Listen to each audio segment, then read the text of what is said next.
নমস্কাৰ। আজি 19 নৱেম্বৰ আৰু অসমীয়া মাহৰ আঘোণৰ 2 তাৰিখ।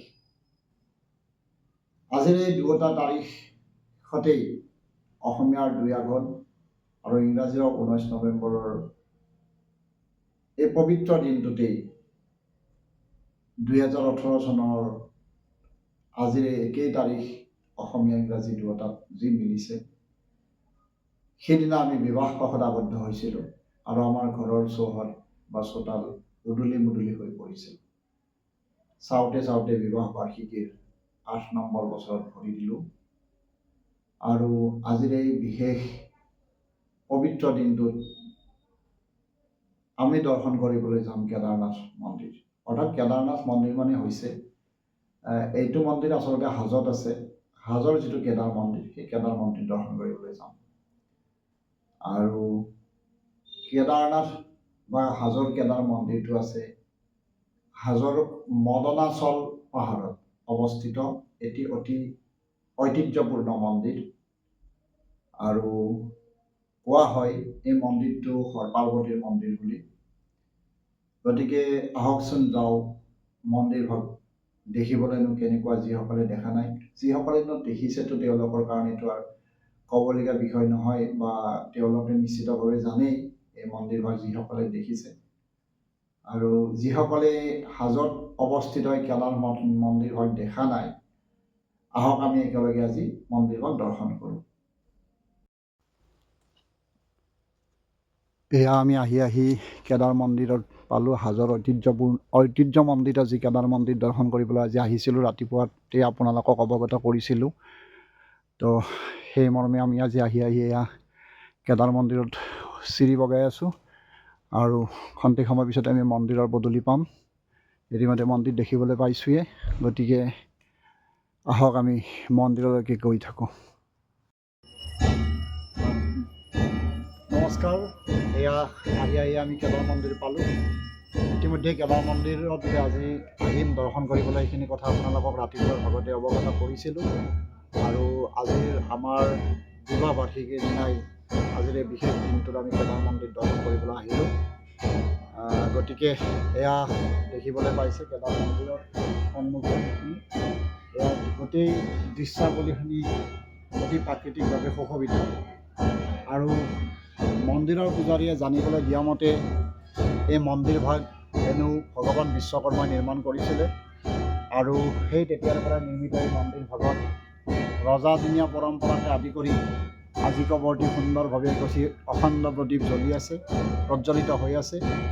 গতিকে ইয়াত এটা নিয়ম আছে যে যিসকলে কেদাৰ মন্দিৰ দৰ্শন কৰিবলৈ আহে, পাৰিলে কেদাৰ মন্দিৰত একেবাৰে কমতকৈও কম 5 পোৱা মিঠাতেল দিব লাগে।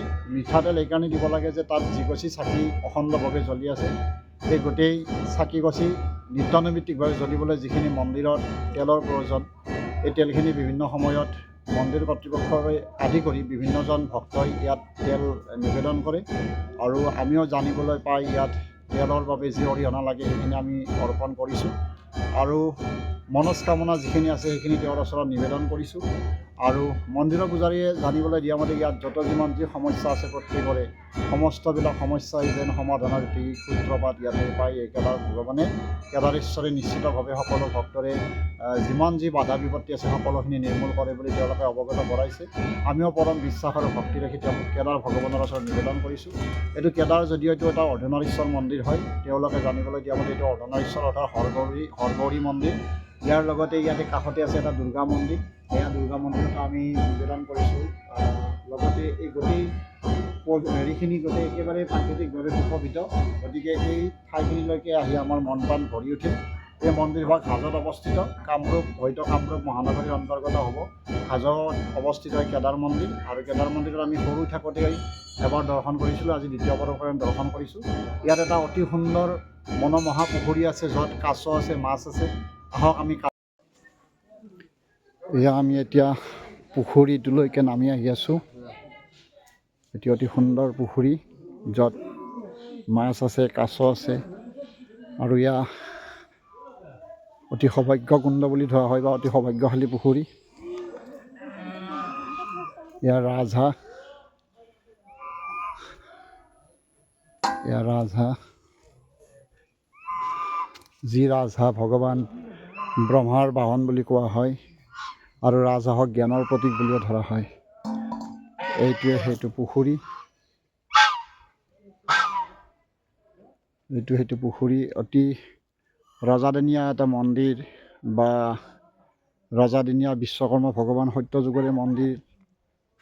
ইয়াতে লিখা আছে পুখুৰীত নামি হাত ভৰি নুধুব, অথচ মন্দিৰত এই পুখুৰী ভাগ দেখি আমি কিন্তু সন্তুষ্ট হ'ব নোৱাৰিলোঁ। ইয়াত সংৰক্ষণৰ অভাৱ আমি দেখিছোঁ, এইবিলাক জহি হৈ গৈছে শিলবিলাক আৰু পানীটো একেবাৰে লেতেৰা হৈ আছে। আচলতে ইচ্ছা কৰিলে পানীখিনি নিষ্কাশন কৰিব পাৰি বা চাফা কৰিব পাৰি, বিশুদ্ধ কৰিব পাৰি। আশে পাশে যদিও ভৰি আছে নেচাৰেলভাৱে প্ৰাকৃতিকভাৱে সৌন্দৰ্যশালী হৈ আছে, যদিও ইয়াত হয়তো গছ গছনিৰ পাতবিলাক পৰিও পানীটো লেতেৰা হ'ব পাৰে, এইটো একো ডাঙৰ কথা নহয়।